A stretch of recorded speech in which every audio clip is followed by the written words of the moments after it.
I mix what I like, what I like, what I like, what I like.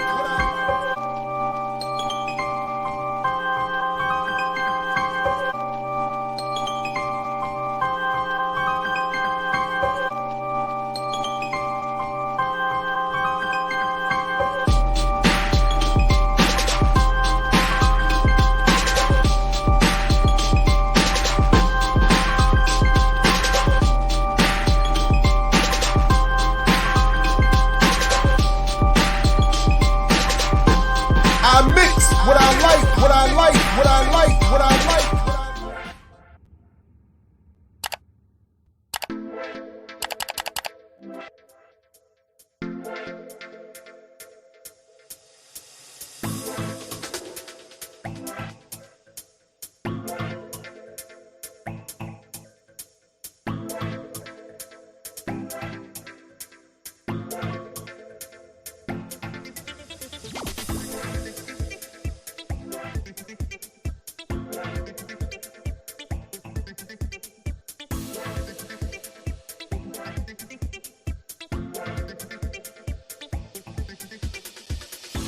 What's up, good people? Good morning. Welcome to another edition of I Mix What I Like right here at Black Power Media. And yes, this time I know the music is on. I can hear it. I'm going to just fade it out this time. This is a StreamYard classic. All this music is StreamYard classic. Anyway, greetings, everybody. Welcome to, again, another edition of I Mix What I Like right here at Black Power Media. Again, I'm Jared Ball. Very happy to be your host. We don't have a lot of time, so I'm just going to get into it, and bring our guest right up. You know what it is. It's Dr. Nyasha Grayman Simpson, who's joining us again from the counseling psychology desk at Goucher College in Baltimore. Good morning, Jared. Good morning, family. How are you? It is so good to see you again. I really appreciate you coming back on with us this morning. And I know we do have a little bit of a time limitation. So I'm going to tell everybody we're going to do get ready or whatever you need to do, because to follow this discussion with Dr. Amina, we're going to do a related Not By Myself session regarding Black capitalism and the Black bourgeoisie. So it'll be a perfect follow-up to our discussion. So Dr. Amina, I asked for some homework. You gave me some, and you suggested that we look at the banker, and I did. I have my notes, but let me again welcome you and let you lay out what it is you thought we could do this morning and get us started. Yeah, so there's so much we wanted to do, and our time is limited because I homeschool, and our homeschool day starts at 8:45 on Monday, Right on. so we only have 30 minutes. But okay, so what I asked Jared for us to do is to first talk a little bit about the psychology of the making of the banker. I'm a psychologist, so of course I'm going to want to do that, and his thoughts from a media scholar perspective on why Apple TV would pursue this particular line. Then I wanted to briefly check in with Jared on his thoughts around the One United Bank situation, which I just learned about through watching your commentary with Kaba around that.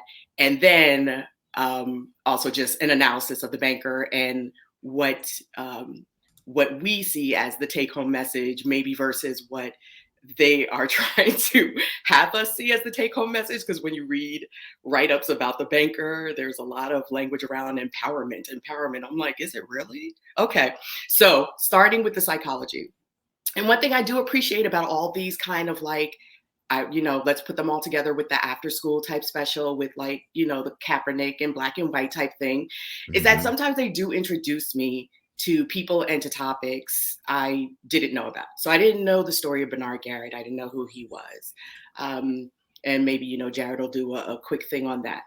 From the psychological perspective, it then prompted me to dig. From a psychological perspective, I found it very curious and disturbing that his son, Bernard Garrett Jr., who is executive producer on the film, later taken off as executive producer because of allegations that he sexually victimized members of his step family. There's a lot already right there, right? Okay, so y'all go dig. Um, what you find out when you do a little digging is that Bernard Jr. basically stole the identity of his entire step family, which includes rather, by the way, Cynthia Garrett, who is a media personality. I didn't realize that she was the daughter of Bernard Garrett, but I first, was introduced to Cynthia Garrett through VH1 as a personality and play step. Wow, that's There's right. a lot Yeah. of points of I didn't even, you know connection, what? right? I didn't even know that. I I didn't know that. know. Right. So this Okay. is his daughter. So Bernard Jr. steals the identity of a living step family. The story of Eunice, who is the wife that we're introduced to in The Banker, is really the story of Cynthia Garrett's mother, Linda, his second wife, which, by the way, Bernard Garrett had, I think, at least 3 wives, which we don't Mhm. get in the film. But that entire story of the Black wealth building and the story of Eunice, that is completely Cynthia Garrett's family's story. That all happened during his second marriage, all of that. So I found that very So disturbing. so which one was Nia Long? She was Eunice. Though, I mean, that was not, I mean, she played Bernard Jr.'s mother, but that is not the wife who helped Bernard amass the wealth. And yeah. Right, because by the time we pick up with the movie, he's already wealthy. So is that how they would explain it? That Eunice was there because he was the point in their story. They do some flashing back, but the point of the main thread of the story is for this film is he's already wealthy. He and Sam Jackson's character are already wealthy, and then And facing Congress. That's and where it then starts. but even where but even at the point where they're coming together to buy that bank in Texas, Yeah, that was they're all supposed to have, because when I went and read up on at least a couple of things quickly before today, it was saying that the point at which they are coming together to buy that bank, they have already amassed their wealth. right. Eunice is his first wife. By the Mhm. time Bernard Garrett begins to amass wealth linked up with Joe Morris, he is Mhm. divorced from Eunice and married to Linda. All of that happened on the watch, excuse me, of his union with Linda, buying the bank building in California, going to Texas, all But of she's not the, in the movie at all. not at all. He stole. Okay. Oh, so I had it I mean, he backwards. I basically, thought she's not in the movie at all. Well, she's in the movie in the embodiment of Eunice, who's played by Nia Long, but that is right. completely Linda's story. So, by the way, I just want to say that literally my very first note is that they trying to mess with our emotions by casting Mm-hmm. Nia Long. So Nia Long, I already said, was thrown in as a distraction, and now you've shown me even now you've proven my point It's because completely bizarre. I had not put all that together.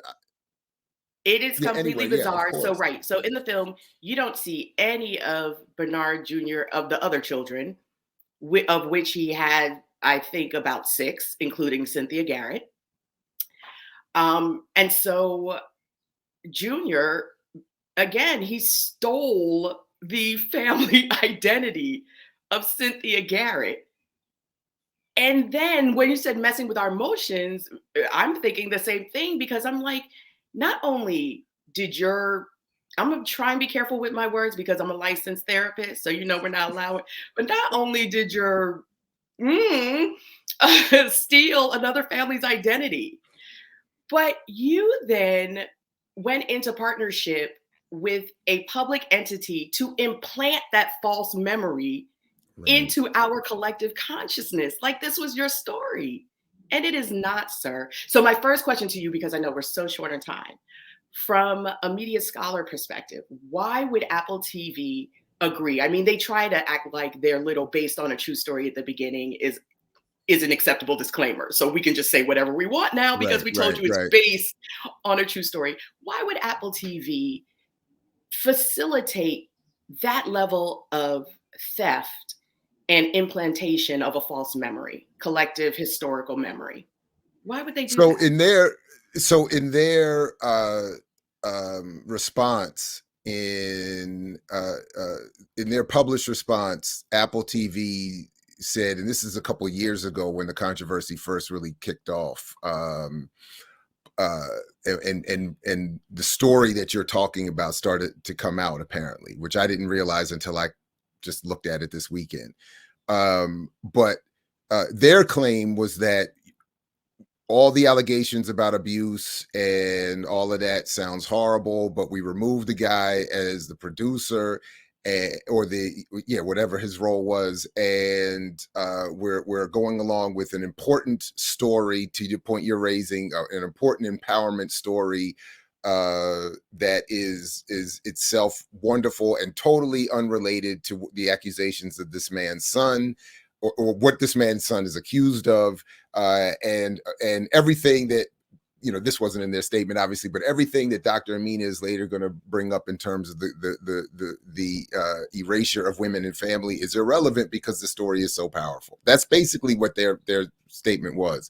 Yeah. Why I think they would be willing to do it is because, first of all, they're in a streaming war with everybody, with Netflix and Disney and Hulu and whoever else. So everybody's battling for content.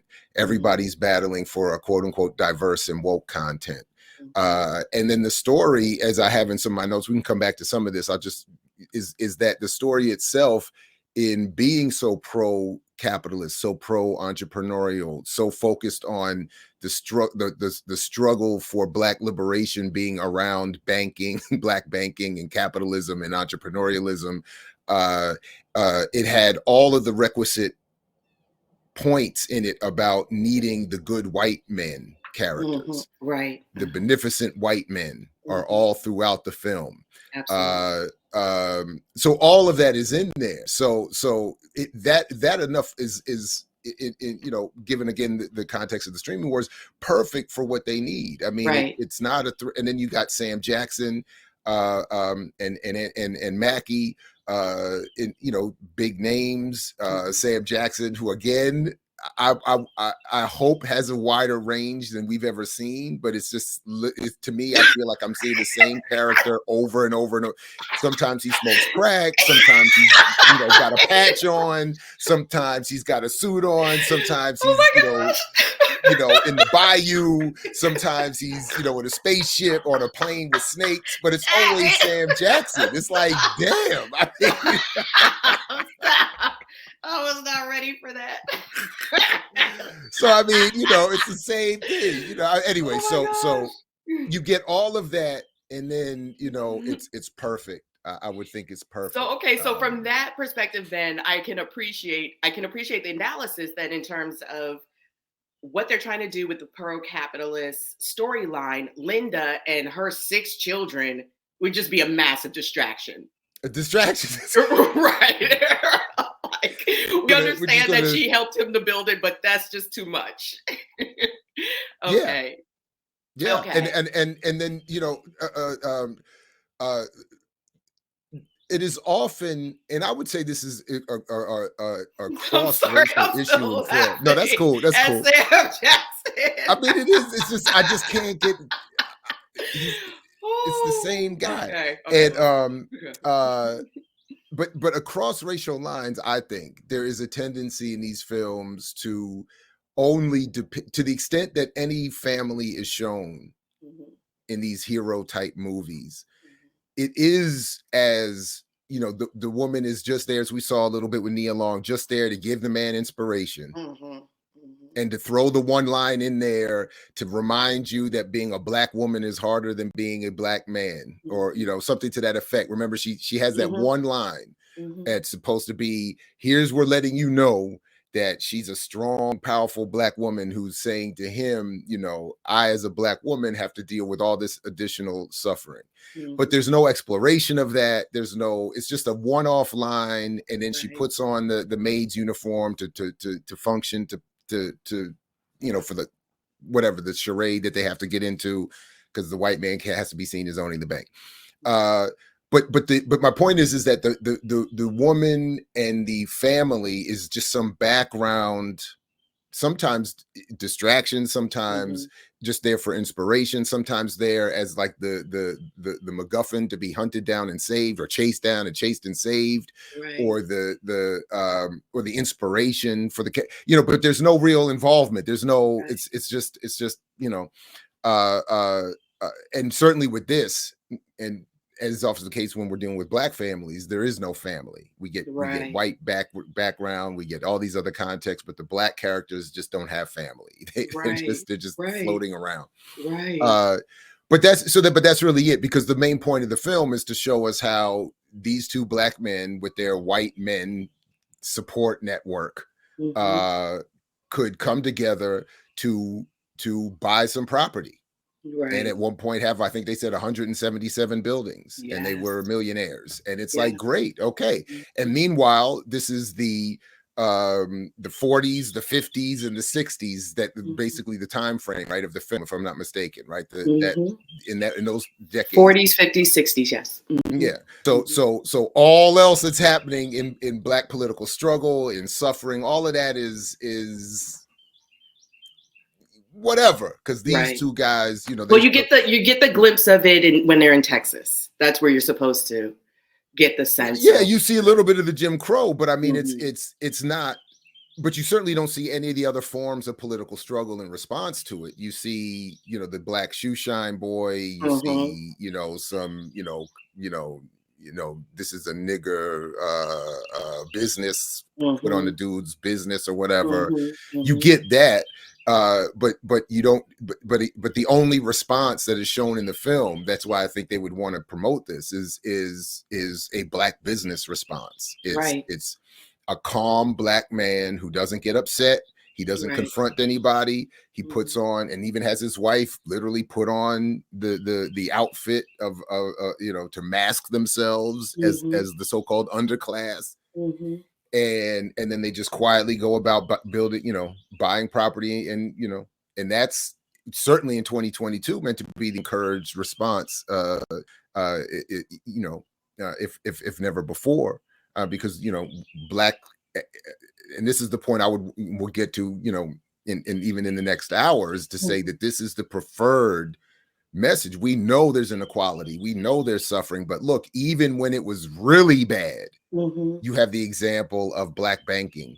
So now when it's much better for you, you should definitely just go the route of Black banking and Black bourgeoisie. Right, except that and I want to talk to talk a couple minutes about the One United Bank, except that when they attempted to then leverage that economic power to actually upset the social order, they're like, that's enough of that.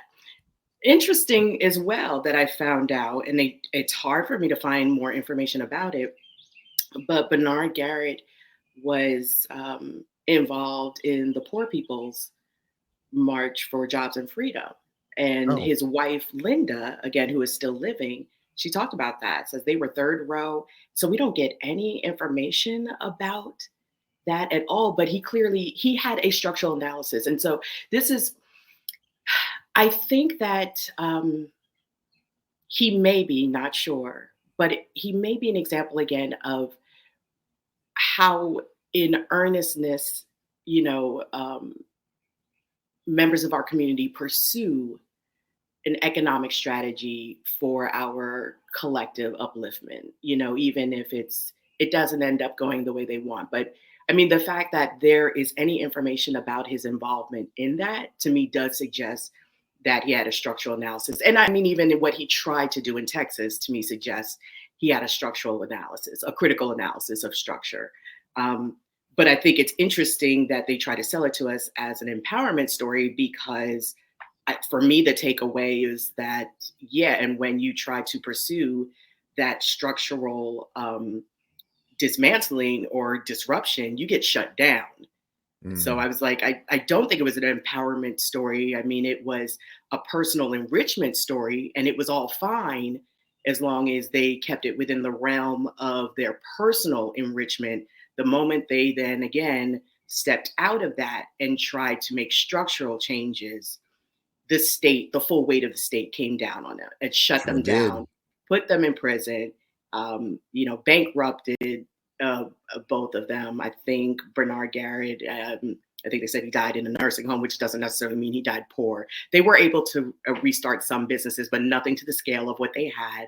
Right. And they did go to the Bahamas. That is true. I looked that up for a little while, in which, they found that structural corruption wears all melanated colors is, how Linda talks about it, basically. But I mean, well, for Sam me, Jackson's character said the same thing. Sorry. Yes. Yeah. No, I was going to say, just for me, that was the take home.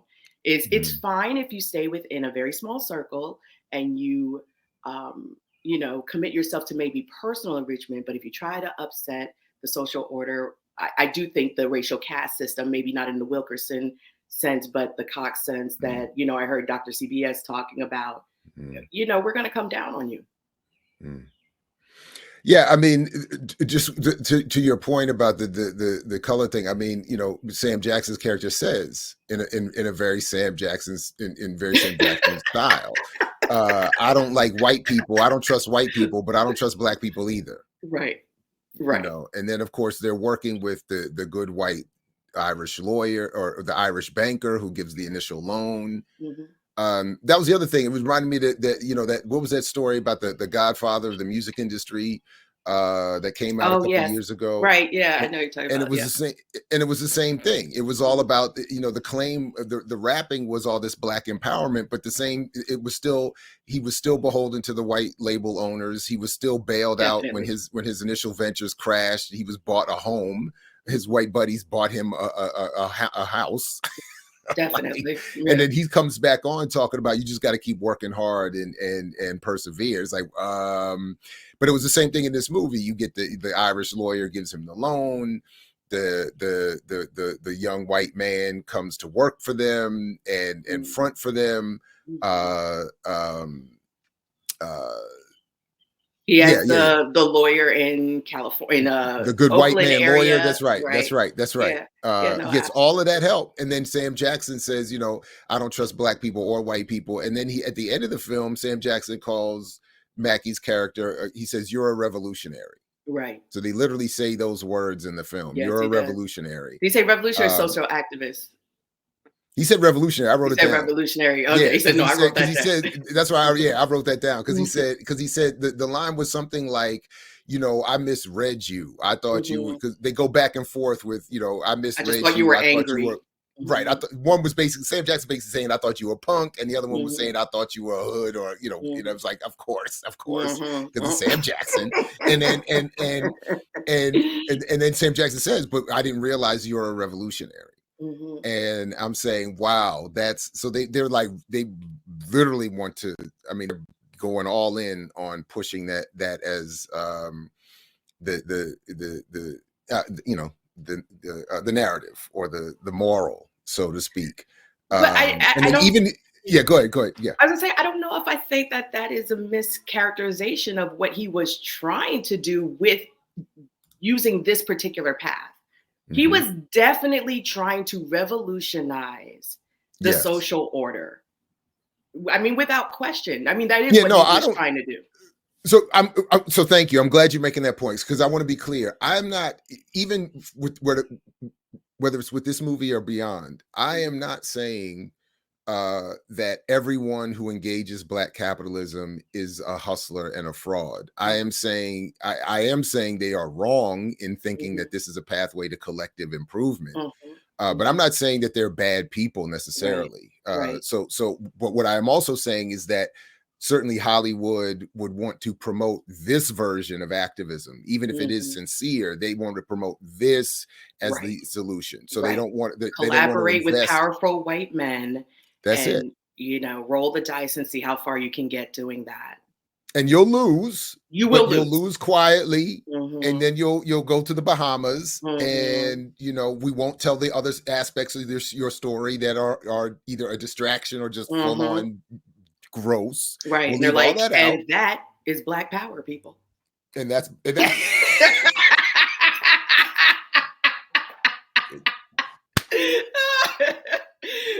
They ended the movie like that, and that, boys and girls, you're right. Okay, Jared, we have 5 minutes, and I All have right, to good. hear your thoughts on Good. this. So I watched the piece with you and Kaba talking about the One United Bank, Mhm. whatever initiative with Karen Hunter and Marissa Baradawan, yeah. Marissa, right? Mhm. Um, and so I wrote in the comments, on its Mhm. face, the idea of putting all of the money into one bank that becomes a superpower does seem like a rational remedy. I'm not saying I agree with this at all, but does seem like a rational remedy to what Marissa's analysis has suggested in terms of the failings of Black banking as a Black empowerment strategy, that you have all of these disparate and dispersed small banks. And so you never amass kind of like a real power broker that can go up against anything in the States. On the face, that sounds like a rational remedy. Tell me why it's not. So even because because there's even if all Black money is pooled into one bank, it does not create enough deposits or wealth to be redistributed in ways that will help close the economic inequality gaps, etc. Mhm. That's my only point. I'm not saying it would have no benefit. I'm not saying it can't have some benefit. I'm just simply saying that is, again, is similar to the last point. When that's promoted as an actual solution to these broader problems, that's where I start to get, Exactly. And button push. I'm completely on the same page with you. My economic consciousness has been completely raised by your analysis and Sandy Darity and the like. Um, and I completely agree with that idea that you have to have policy that goes along with that, Mhm. that itself is not a solution. And as someone who's actually pretty risk averse, to me, that sounds like a high risk proposition. I don't like the idea of all eggs in one basket. I like a diverse portfolio. That makes me really nervous. And then in terms of the corruption that you open the door to, I mean, just unseen. And that, boys and girls, And they were the like, and owners of now you are sharecroppers. And that, boys and girls, is Black power. that power. And there are some shady dealings connected with the owners of that Of bank. course there are. They have some questionable, and Of then course. and so in my confusion, again, Baradaran has never presented herself as a revolutionary, so Right. or anything like that. So I don't begrudge her engagement with them. What where I find the contradiction is as I understood her argument in her book was the point that historically this, whether it's access to wealth, whether it's policy or what, or whatever, all these other issues, this is just not a viable path. Mhm. And even given her, given her own coverage of the history of the Freedmen's Bank, that's it. And to your point about putting all the eggs in one basket or one bank per se, that it's kind of spooky, it's kind of nerve-wracking. But it's really, just for me, it's still just an additional going back to that point about distraction, call to Black people away from organized struggle, Mhm. and putting again at the forefront, let's bank our way Yeah. to freedom. Yeah. And Yeah. And all of the points that you and Kaba made in that show, I'm like, exactly. Like where do they do that at? Nowhere. Um, One last question quickly, sure. because I'm almost at time for homeschool. Yeah. I got you. um, does Marissa's book talk about Bernard Garrett? So I wanted to find, I don't remember it being Mhm. brought up, but I tried to find her book over the weekend, but we actually went out of town a little bit. So I lost some time in terms of looking, and I couldn't find my copy of her book. So I didn't Mhm. get a chance to, I thought it was right in front of me. But anyway, so I didn't get a chance to look for it, but I don't remember it being discussed. Mhm. Um, but that's, that, I was just curious because I was my memory shouldn't be trusted is the point. It may very well have. Oh But I will man. look for it and come back to that point. Look, you're always welcome, for another homework assignment, and we can even revisit some of this at some point as well. Yeah. But I know you do have to run, so I don't want to, keep you from the schooling. Got to Gotta get back on. gotta homeschool, So, homeschool Dr. family. Maroonage, I know it. I'm a little jealous of that. And we've talked about homeschooling here, so I know that there are some real benefits to it. And this year with the public school system, you know, I had some reminders of that fact. I'll just put it that way. It's an So yeah, ongoing tension. Like I said, I'm not ready to start delving into it publicly with the sure, audience, sure, but I love Yannick Marshall. That was like, yeah, oh, I am there with him. Um, just a lot of tension in this capitalist society. But yeah. gotta run. Thank you, Got you. fam. Yes, Love indeed, y'all. Dr. And I Amina. look Thank you forward very to much. watching the rest of the show because I'm very curious what you guys are going to be talking about.